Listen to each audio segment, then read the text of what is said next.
Good morning mga ka-Renz Official. For today's vlog, meron akong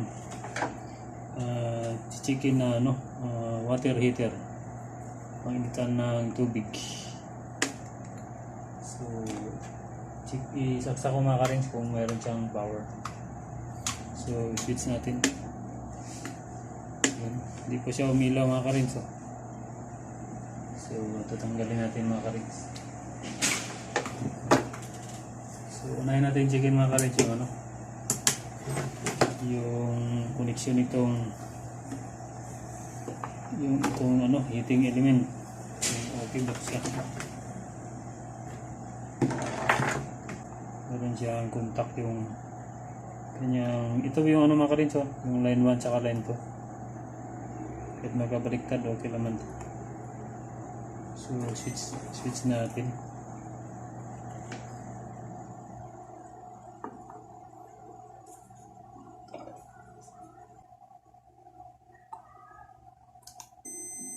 Yan po. Tumunog yung aking tester, so ibig sabihin meron siyang connection. I-switch off, on. Yan po. 32.1 ohms yung kanya nakuha ang reading. So off natin, on. So big sabihin mga ka-Renz, itong kanyang heating elements ay buo po. So wala siyang problema dahil meron siyang contact. So nakuha natin siya ng continuity. So sunod natin gawin mga ka-Renz, itong kanyang yung kung saan nakasaksak yung atong yung power supply natin, yung line 1 saka line 2. So dito mga ka-Renz, dahil maiksi yung aking test probe, hindi kayang sundutin yung doon sa ilalim. So kailangan natin bubuksan ito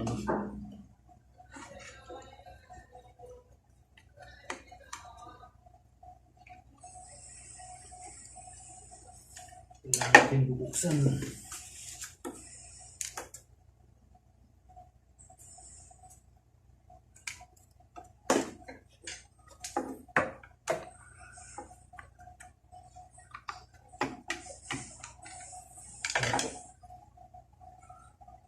So ito po yung mga ka-Renz. So dito testerin natin mga ka-Renz, baka itong contact. So line 1 saka dito. Yan po buo siya mga ka-Renz. So dito sa kabila,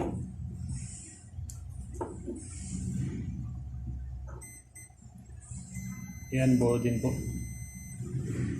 So ang gawin natin mga ka-Renz, tatanggalin ko to, tsaka lihain ko, baka yung contact lang nito baka naglulos.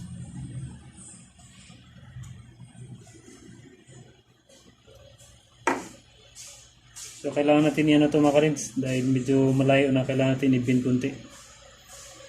Yan. Saka lihain natin. Meron pa akong liha dito. Yan. Saka i-bend natin siya. Yan. Balik natin. Baka pag i-salpak yung mga ka-Renz dito, baka hindi siya gano'ng maglapat. Kaya wala siyang connection. Yan na po mga ka-Renz, na ibalik ko na rin to. So double check ko na, higpitan ko lang ng konti.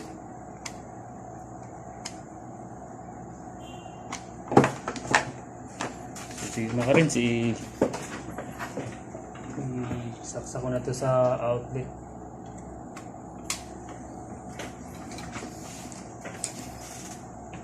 Nilagay ko itong mga ka-Renz, yung so i-switch natin mga ka-Renz. Ayan po mga karins, oh, nagkaroon na siya ng indicator light. So ibig sabihin, okay na po. Ayan. So mga karins, ilagyan ko na ng tubig. So titis na natin kung mag-automatic shut off ba po ito.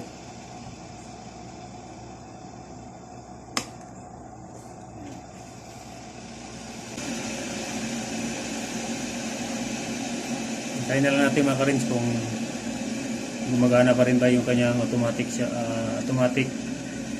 off. Ayan po mga karins, mag-automatic shut off siya.